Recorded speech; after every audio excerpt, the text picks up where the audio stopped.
اعوذ باللہ من الشیطان الرجیم بسم اللہ الرحمن الرحیم۔ سورہ بقرہ کی آیت نمبر 282 کنٹینیو کر رہی ہوں۔ کل ہم آدھی آیت پڑھے تھے اور آدھی اب پڑھے ہوں۔ ذالکم اقسط عند اللہ واقوم للشہادتی وادنا الا ترتابوا الا ان تکون تجارتا حاضرة تدیرونها بینکم فلیس علیکم جناح الا تکتبوها واشہدوا اذا تبایعتم ولا یضار کاتب ولا شہید وَإِن تَفْعَلُوا فَإِنَّهُ فُسُوقٌ بِكُمْ وَاتَّقُوا اللَّهَ وَيُعَلِّمُكُمُ اللَّهُ وَاللَّهُ بِكُلِّ شَيْءٍ عَلِيمٌ۔ صدق اللہ العلی العظیم۔ ترجمہ کر رہی ہوں۔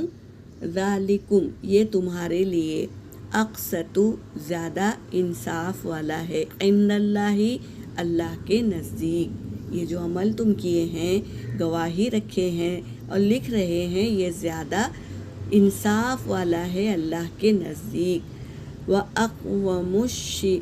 اقوم للشہادتی، اور زیادہ کیا ہے، گواہ دینا بھی شہادت کے لیے زیادہ درست ہے۔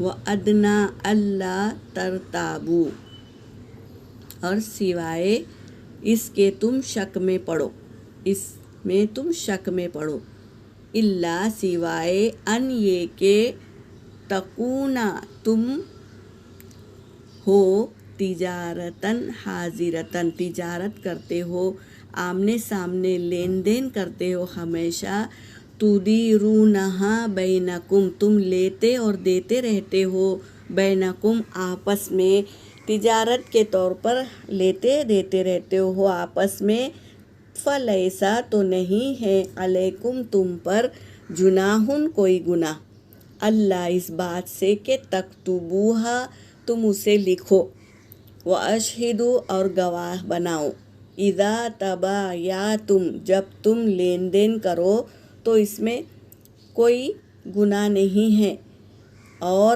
نہ تم انہیں تکلیف پہنچاؤ، ولا یضار اور نہ تم انہیں ضر پہنچاؤ، کاتب لکھنے والے کو، ولا شہید اور گواہی دینے والے کو تم کسی بات کی بھی تکلیف نہ پہنچانا۔ وَإِن تَفْعَلُوا پھر اور اگر تم ایسا کرو گے، فَإِنَّهُ تو بے شک وہ، فسوقن یہ کیا ہے، بہت بڑی بری بات ہے، بکم تمہارے لیے، کیا ہے یہ، فساد کی جڑ ہے، بہت بری بات ہے تمہارے لیے۔ واتقوا اللہ اور ڈرو اللہ سے ڈرو، وَيُعَلِّمُكُمُ اللَّهُ اور وہ تمہیں سکھلاتا ہے، اللہ تمہیں سکھلاتا ہے، واللہ اور اللہ، بکلی ہر ایک چیز کے ساتھ، علیم خوب جاننے والا ہے، فائل پیٹرن پر لا کر بتا رہے ہیں، خوب جاننے والا ہے، جو تم کر رہے ہو تو اللہ خوب جاننے والا ہے۔ اگر تم تکلیف دو گے، لکھنے والے کو ستاؤ گے تو وہ بھی اللہ دیکھ رہا ہے، اور گواہ کو بھی ستاؤ گے تو وہ بھی اللہ دیکھ رہا ہے۔ اگر تم ایسا کرو گے تو یہ بہت بری بات ہے، اور اللہ سے ڈرو، اور وہ تمہیں سکھلاتا ہے کیسے تم تجارت کرو، لین دین کرو، وہ سکھلا رہا ہے، اور اللہ ہر ایک چیز کو خوب جانتا ہے۔ یعنی ایسے بعد میں جھگڑے ہوں گے، فساد ہوں گے، تو میں ہوں گی، اس لیے اللہ نے یہ قانون لاگو کر دیا۔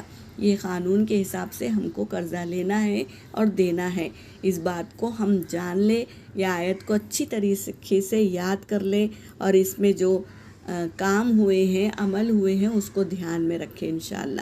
وآخر دعوانا الحمدللہ رب العالمین۔